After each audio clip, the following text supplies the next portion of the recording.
Video message to the people of Uganda and the world following the raid on our home last evening. Uganda will be free. This is, I know. Okay, this is a message from Bobi Wine. Let's have it.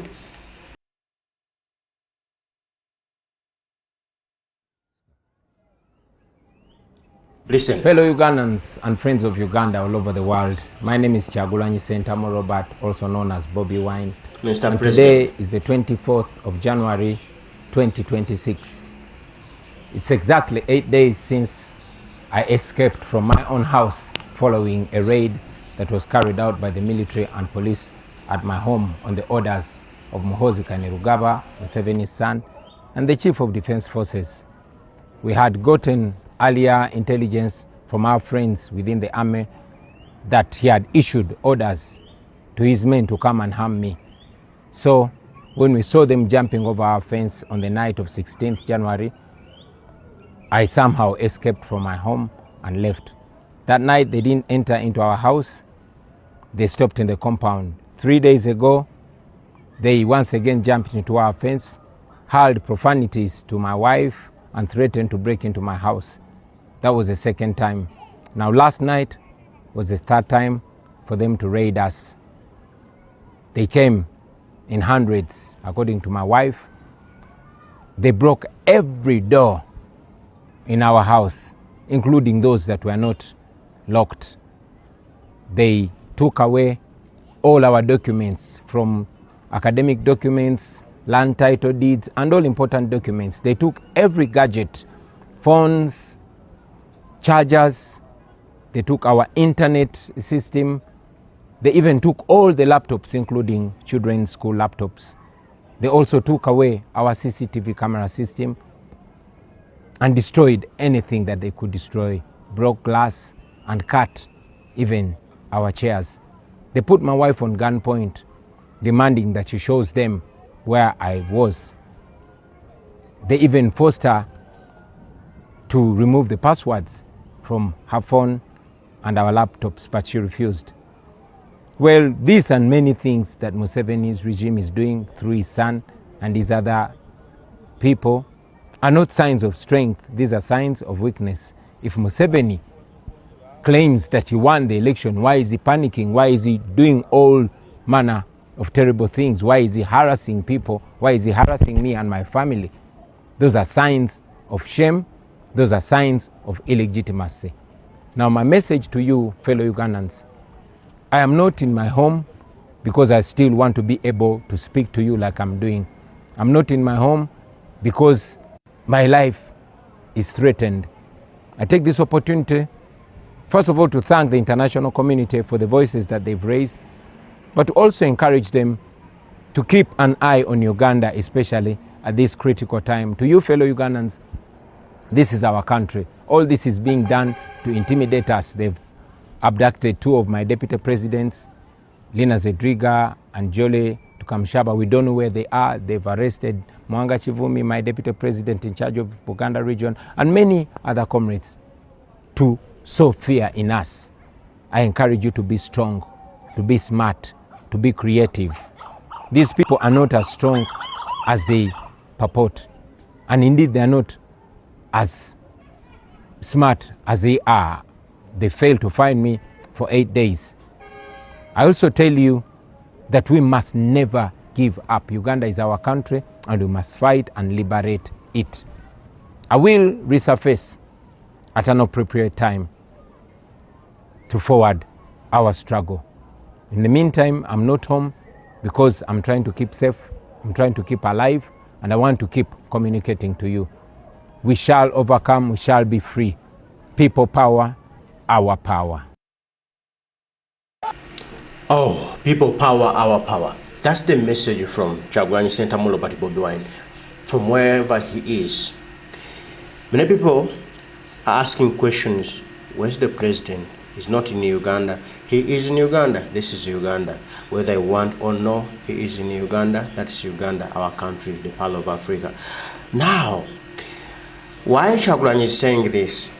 Because his family was raided. His home was raided. A lot of things were done to his family. A lot of things were done to his home. For what? Because he stood up and contested against the dictator. Him standing up and contested the dictator, saying no, we want a free and fair Uganda. We want a Uganda everyone where he is equal. We want a Uganda where we benefit from our natural resources. We want a Uganda that cares for every Ugandan. We want a Uganda that is for Ugandans, not to make Ugandans as if they are not the owners of this country. As if Ugandans are slaves in their own country. We are not going to accept that. Abductions, killings, torturings, doing a lot of things to Ugandans, I will not accept that. And the Ugandans are not accepting that. It's the reason why Kyagulanyi is standing up to fight for the country he was born in. And John Museveni plus his son were not born in Uganda. They just came to Uganda to seek refuge. Ugandans welcomed them, gave them with a warm welcome, with clean hands, with